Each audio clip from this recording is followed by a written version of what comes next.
bang dalawa, do you talk about your exes at this point in your Yeah. relationship? I mean, like, there was... Yeah!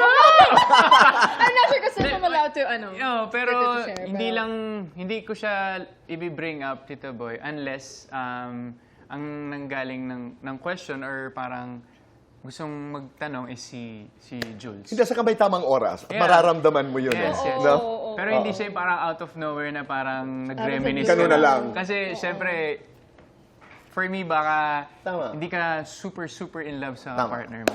Okay, collab. Elmo was here on the show. He wants to do a collaboration with Julie. Papayag ka, Julie? Oo naman, of course. Ikaw, Of course, Ray. of course. Di ba? Friend. Oo Naging kayo ba? naman. No, dito pala. No, but Elmo and I were really good friends. And alam naman lahat ng tao yan eh. Tsaka talaga, Elmo's a very nice guy. Sobrang Yes. talented. Tsaka if ever na magkaroon ng collaboration, I mean, why not? Diba? Merong possibility, halimbawa, for a collaboration si Raver with an ex. Papayag ka? Oo naman. Yeah. Wala pong kaso. Sinabi niya papayag siya dito, boy, pero kasi... Oh, wag mo ko nga. Hindi, bago trabaho.